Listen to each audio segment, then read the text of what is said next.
Assalamualaikum warahmatullahi wabarakatuh. Alhamdulillahirrabbilalamin. Wassalatu wassalamu ala asrafil anbiya wa mursalin wa ala alihi wa sahbihi ajma'in, amma ba'du. Sahabat yang dimuliakan Allah Subhanahu wa taala, setiap orang menginginkan kesuksesan. Dan definisi sukses itu sendiri kalau kita tanya kepada 10 atau 20 orang pasti berbeda. Tetapi sukses bisa diartikan menginginkan segala sesuatu kemudian tercapai. Itu secara sederhana sukses bisa dikatakan seperti itu. Jadi kita menginginkan sesuatu kemudian tercapai. Tapi menurut Prof. Shafi'i Antonio bahwa sukses itu terbagi 3. Ada sukses jangka pendek, jangka menengah, dan jangka panjang. Sukses jangka pendek misalkan kita ingin punya rumah, kemudian kita ikhtiar dan akhirnya punya rumah. Atau kita sekolah SD lulus, atau SMP lulus, SMA lulus, itu adalah sukses jangka pendek. Tapi sukses jangka menengah adalah kesuksesan yang insya Allah kita berumah tangga, punya anak, punya istri, kehidupan cukup, pengen ke Mekah bisa. Nah, itu termasuk sukses jangka menengah. Dan sukses jangka panjang adalah sukses fid dunya hasanah wa fil akhirati hasanah. Artinya di dunia kita mendapatkan kebahagiaan dan di akhirat juga mendapatkan kebahagiaan. Lantas bagaimana untuk meraih kesuksesan itu? Paling tidak menurut Prof. Shafi'i Antonio ada 3 yang harus kita tempuh. Yang pertama adalah vision atau cita-cita atau tujuan atau keinginan.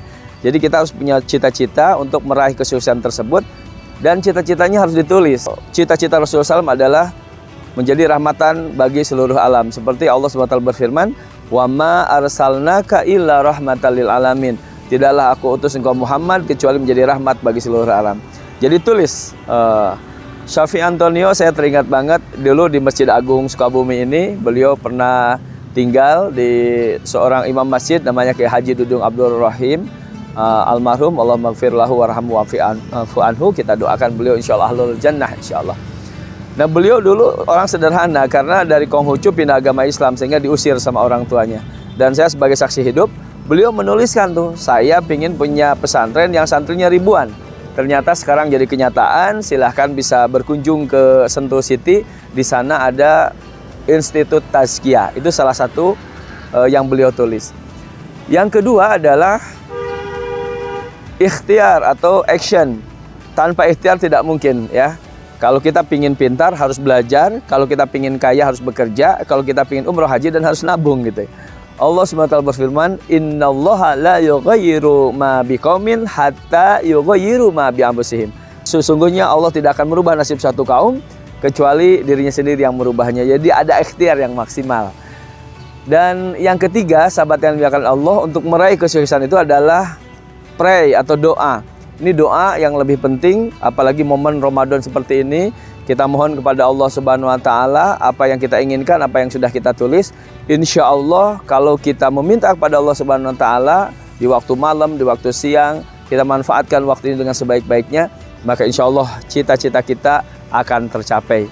Saya secara pribadi pernah merasakan hal seperti itu. Dulu saya ingin bangun pesantren, kemudian saya tulis bahwa saya ingin punya pesantren, dan alhamdulillah sekarang sedang dibangun. Izin Allah, yakin sebentar lagi pesantren Darul Zamzam yang sedang saya bangun akan segera terwujud. Demikian sahabat yang dimuliakan Allah, 3 kunci meraih sukses. Yang pertama adalah vision atau cita-cita, cita-cita ditulis. Yang kedua adalah action. Yang ketiga adalah doa. Dan doa yang terbaik adalah doa dari orang tua kita, doa dari guru-guru kita, doa dari sahabat kita. Wallahul muwaffiq ila aqwamit thoriq. Wassalamualaikum warahmatullahi wabarakatuh.